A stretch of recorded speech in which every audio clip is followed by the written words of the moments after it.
The following podcast is a deep, shallow dive production. And you're gonna love it. Okay, let's go.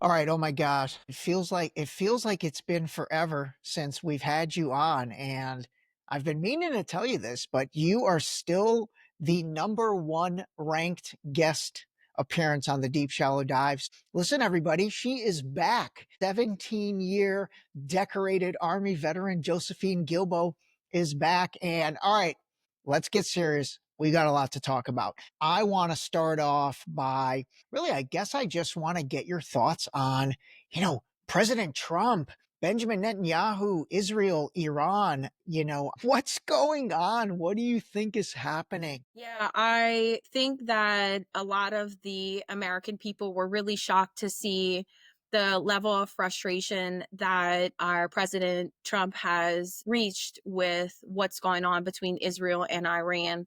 And of course, this is just a sentiment that we have all been expressing now for 20 months, a level of serious frustration, concern, sadness in what we have been witnessing happening in Gaza. And now he's starting to finally understand what we've all been trying to say, which is that the state of Israel is become rogue and they don't have any concern or regard for what the United States is saying, and they are trying to drag us into a war with Iran. This is something that they have been trying to do for decades now. The playbook that we're witnessing happening with Iran is, I call it a rinse and repeat. It is the same playbook that they used to get us to invade Iraq. So many people now have seen the video clip of war criminal Benjamin Netanyahu testifying in court, testifying in front of Congress, saying that he was sure that there were weapons of mass destruction in Iraq and that we needed to invade. No question whatsoever that Saddam is seeking and is working and is advancing towards the development of nuclear weapons. No question whatsoever.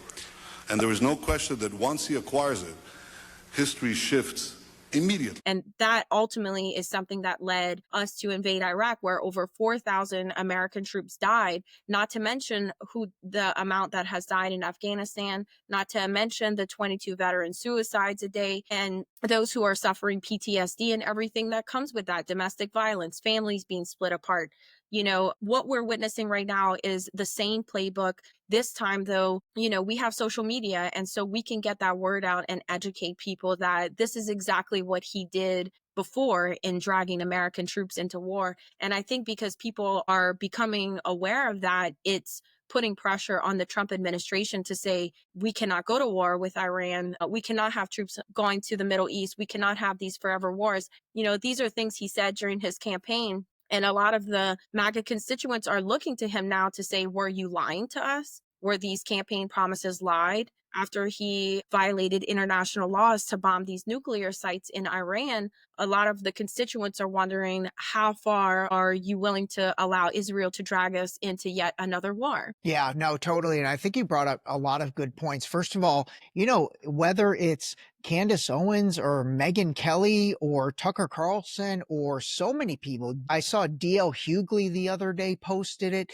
So many people are posting the clips that go back to all the way to 1996 with Benjamin Netanyahu, and then his appearance at Congress in 2002, where he basically was crying wolf again about Saddam absolutely having weapons of mass destruction. And we all know how that turned out, So I think people, because of social media, like you said, people are like, wait a minute, this guy has been parroting the same set of rhetoric and the same set of, quite frankly, lies from 1996 to 2002 to 2005 to 2012 and so on and so forth. And I think people are really calling it out.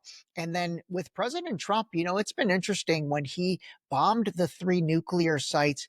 It's like you don't know what to believe and what not to believe. I mean, it seemed like Saturday we were going to war. Sunday, everything was cool. Monday, we were going to war. Tuesday, everything was cool. And then who knows what's next. next, but there's a lot of, just a lot of X factors. Let me ask you this, in terms of, are you in touch with a lot of people, I guess, either that are currently serving or ex-military? Where does the military that you're networked with net out on the relationship with Israel? Well, it's interesting, that you asked that, because most of the conversations that I have been having with people who are still active duty or still working in the Department of Defense as contractors, for example, have really been shocked to see how long we have supported Israel to this point, especially considering the amount of evidence that has come forward, including back in January when the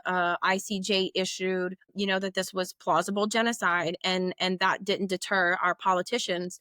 But I think what happened really put a lot of not only active duty military on alert, but also family members. And I have been getting messages, dozens and dozens of messages by both active duty members and family members asking, what can we do to try and ensure that we don't get deployed? We don't want to die for Israel.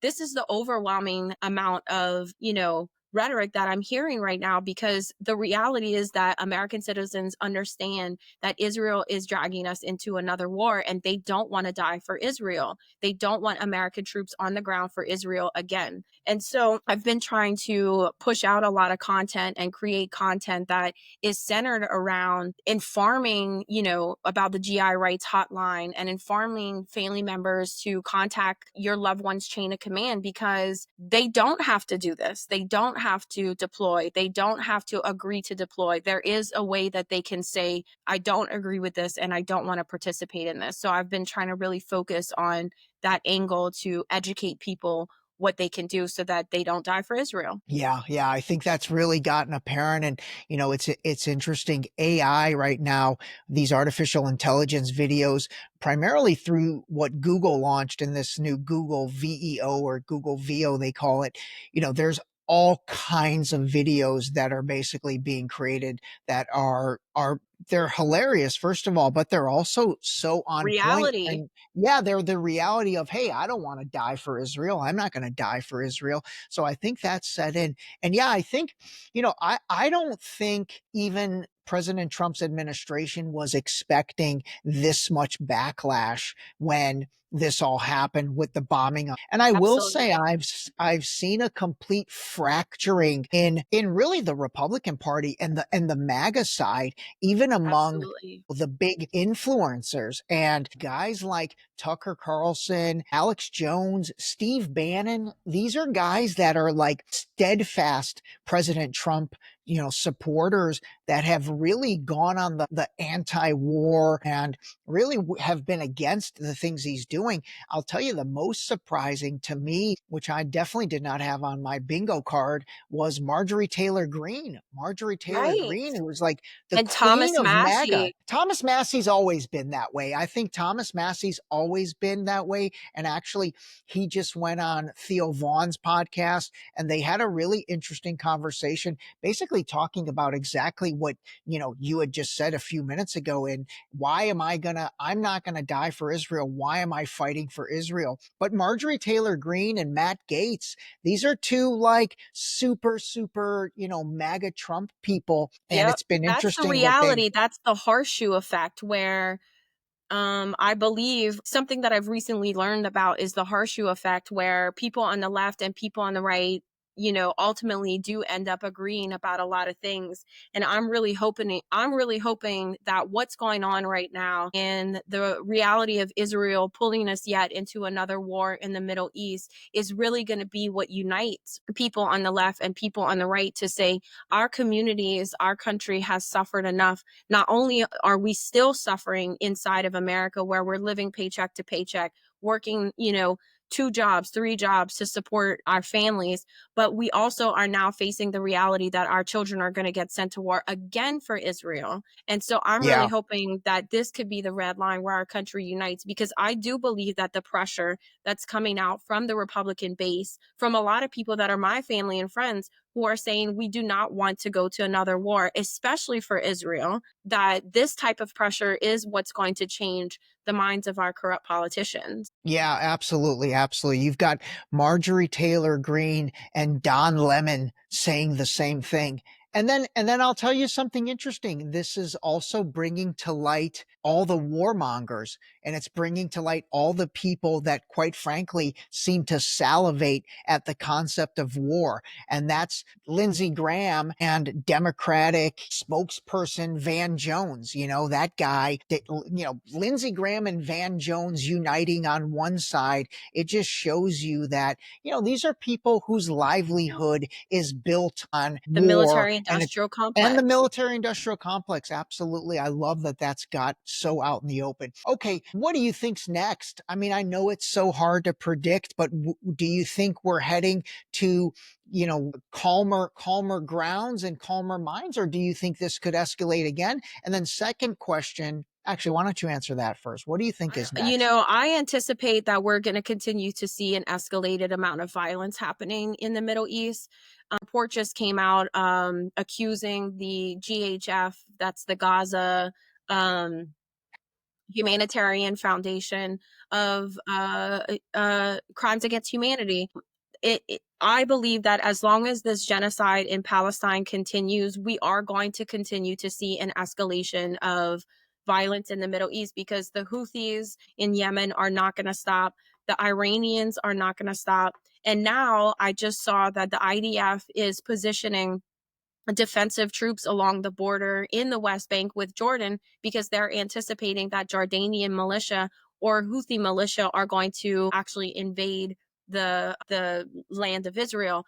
And so we're watching that things are continuing to escalate, because at some point this is what's going to happen when you're committing a genocide against people. You have to expect that people are going to become desperate enough to invade your land. And Yeah, so we're watching the IDF deploying troops along the border of what they call Judea and Samaria, but which is in the West Bank, to I gotcha. try and protect their sovereignty. But this isn't going to be over until the genocide in Palestine stops, and then these war criminals are prosecuted. Absolutely, absolutely. I'll tell you, my biggest fear right now is a major false flag.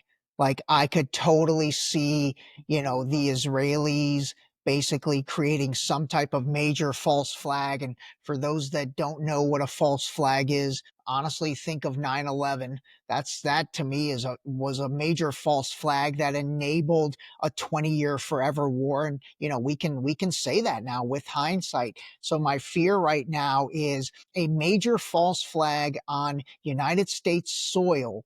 I don't even think if it happened, and if they bombed a naval base in Qatar or Syria, I think everybody already expects that. But a major false flag on United States soil that they pin on a bunch of either Muslims or Iranians, maybe they pin it on a bunch of Iranians, and next thing you know, you find a passport that, in the rubble, just like 9/11. It's like the buildings fall down. There's unbelievable damage, but they found, Muhammad Atta's passport in perfect condition. I could see something like that happening. But you know what?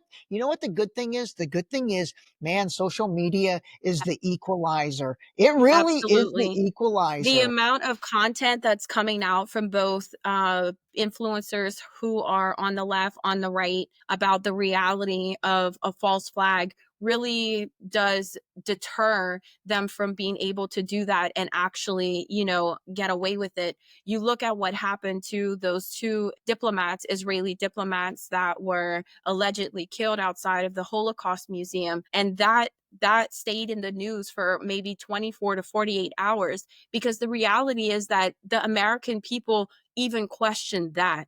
They even questioned the truth behind if that truly was someone from the Palestinian movement, or was that some sort of staged false flag to try and get American people to support Israel more.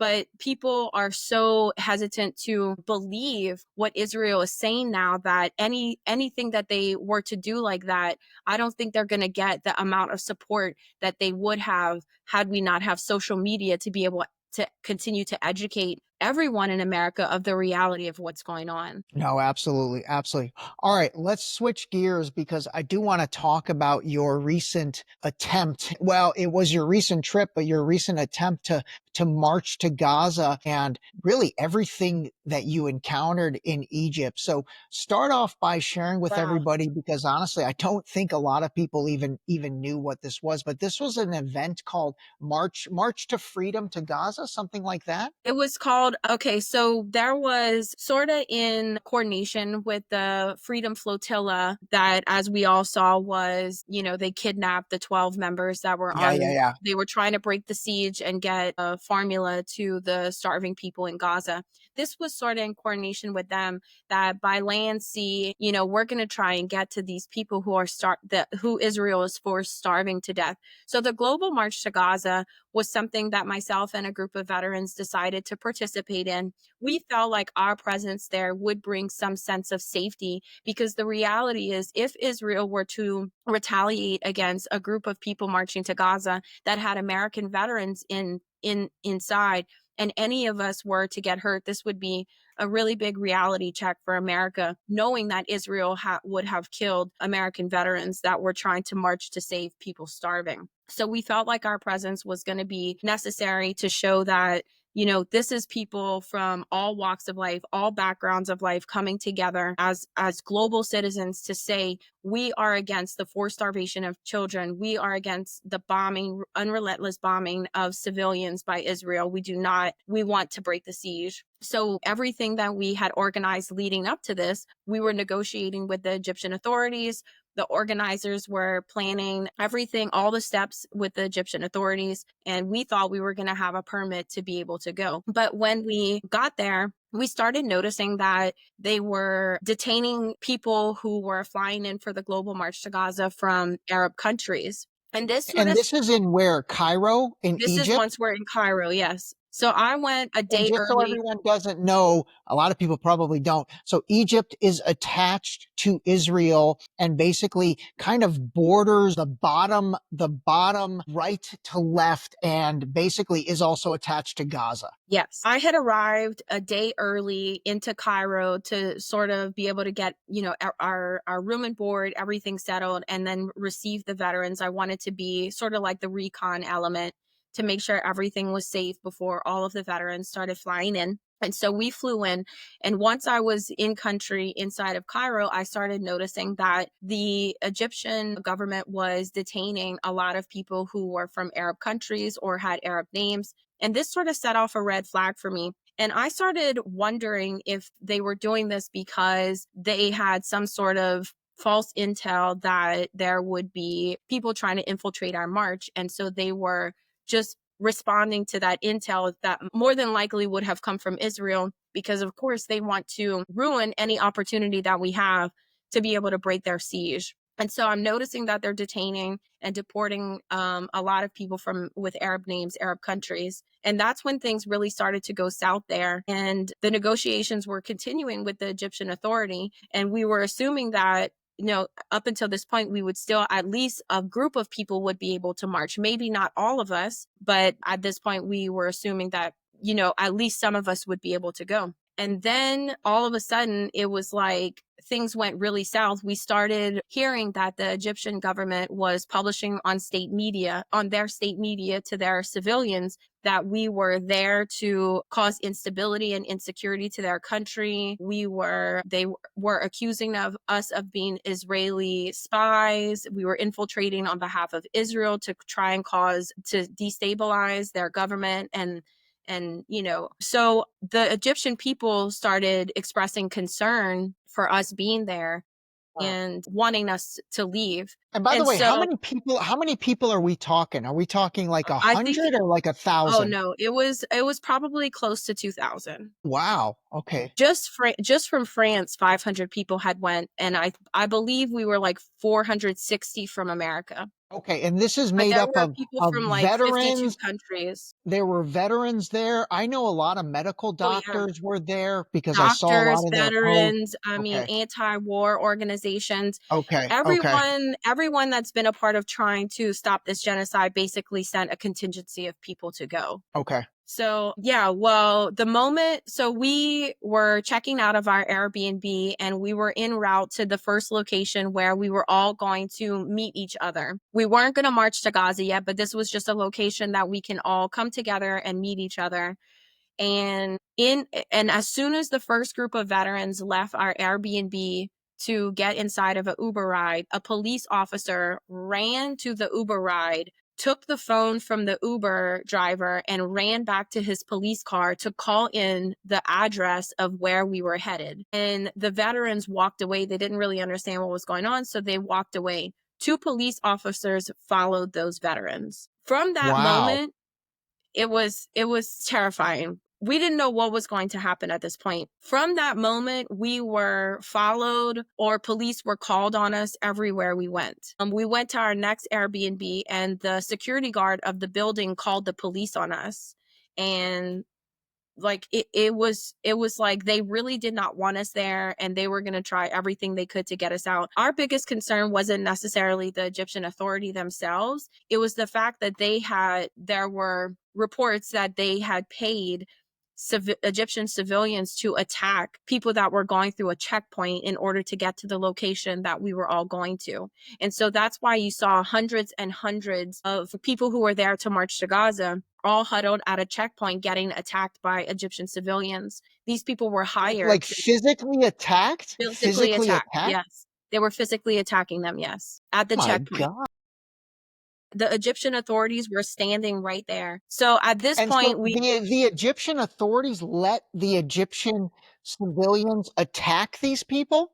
And I yes, mean, are we talking like punching or were yes, there punching, weapons? And my pulling. They God. had big sticks that they were hitting people with sticks, punching them. Yes. These are all Oh, videos that came out. Yes. wow. At this point, the veterans had moved to another location because the cops were already following us. So we didn't want to go to this site anymore because we didn't feel like it was safe. So we went to a restaurant to try and just like calm down and figure out what are we going to do next. And while we were there is when everyone started getting attacked at this checkpoint. And so we knew at that point that more than likely we were not going to be going on this march to Gaza and that we needed to exit Cairo as soon as possible.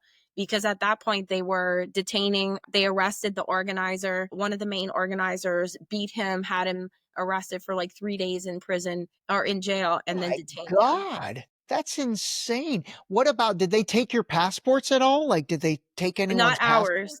They did take Okay. the group that made it to the checkpoint and that was detained at the checkpoint. They did take their passports and put them on buses. My goodness. That is Yeah, it was a crazy. pretty So then you terrifying situation. That is terrifying. And like, I can only imagine, I mean, you're an army veteran, so you've seen some things and you're a little tougher than the normal person. But man, I can only imagine the peace loving person that was there trying to like save humanity. That must have been terrifying. So when you left the airport, did they basically, it's almost like they tracked you until until you left, Yes. maybe?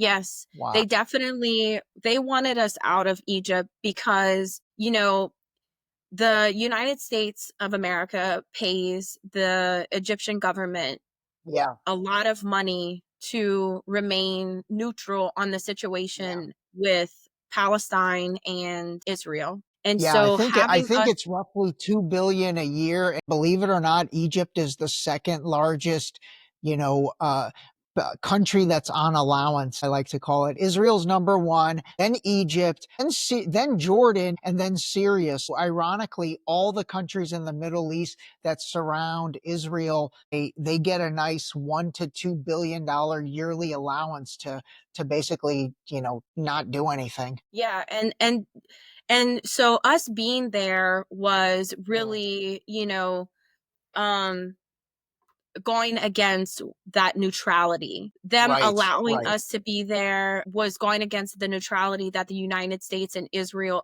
expects of them. And so that's why I think that they were coming down so hard to get us out. I don't think that they realized how many people were actually going to be participating in this march because we, as people across the world, have become so desperate to try and stop what we have been witnessing for 20 months that we are willing to go by land, sea, or air to get to these Yeah. people to save their lives. And that's the level of desperation that the world is at right now. And there's only so much that these countries can do and so much money that they can have to be able to keep people out from wanting to save Gaza. Right. And so although this happened, now we're looking at a large portion of the group ended up going to Tunisia, and they're talking about maybe traveling from Tunisia to come back to march to Gaza. Like, this isn't over, and it won't be over until the genocide ends in Gaza. Wow. And last thing on this, when you guys were going to march to Gaza, are you talking about literally like on, on your feet, you're walking from Cairo into Gaza? Like, how long of a trek was that supposed to be? Yeah, actually, we were going to bus up until the last city that is closest to Rafah. It's, I Okay. think, roughly 8 hours from Cairo. We were going to bus there. And from there, yeah, we were going to march 8 miles a day or 10 miles a day. I think it's roughly 30 miles to Rafah. They were going to provide tents and provisionaries, food, etc. for this march. Once we got to Rafah, we were going to camp there for 3 days. If the authorities were going to allow us in, we were going to go inside Rafah. We were going to actually deliver all of the tents and food and aid that we had to them, stay there for maybe 2 or 3 days, and then exit. That was the plan, and be bused back to Cairo. So what happened to all that food and aid and all the supplies that were going to get delivered to the Palestinian people? I have no idea, but there are so My many gosh. humanitarian organizations on the ground in Cairo trying to fill up trucks every day. Of course, there's a blockade now, but there still are trucks that line up every day outside of Rafah waiting to get in, just in the case that Israel will allow aid into Gaza. And so I have no Wow. doubt that they definitely donated that to some of these aid organizations. Okay. Okay. Well, hopefully it made its way to the Palestinian people. All right. Listen, I know you're not feeling great, so I'm going to let you go today, but it's great to see you. And again, I just want to tell you how impactful the things you've been doing and doing, every time you post. And I know you're highly shadow banned and censored, especially on Instagram. But I have to tell you, when you post, it's always with such emotion, and that is coming through because I do read the comments under your posts and what people write, and you are really touching people's soul. And I just wanted to tell you, even though I know it's so frustrating being so shadow banned and having Meta basically try to silence you, it's not working because your message is getting through. And I read the emotion in what people are writing and their appreciation to all you're doing. So anyway, all right. Listen, everybody, Thank you she's for not having me. feeling 100% today, so we're not going to keep her. I literally have like 3 more sections to go through, but you know what? We'll do it in an upcoming episode. Josephine Guilbeau, thank you so much. Feel better. And Thank you. we are all going to try to do like you do, and that is call a spade a spade. That's All right, right. hang on the line. We definitely cannot give up, no matter how much theatrics are going on by our leadership. One thing I always say is that we, the people, whether here in America or across the world, we have more power than these leaders, and we cannot give up trying to educate and wake up every last person to the reality of what's happening, because we can live in a peaceful world, but we just have to work towards achieving that vision. Absolutely. All right, hang on the line. All right, everybody, we'll talk to you soon. This episode was brought to you by the new book Deep Shallow Dive Into You, available now on Amazon and Barnes & Noble in hardcover and paperback. Don't forget to sign up for our new mailing list on our website at deepshallowdive.com.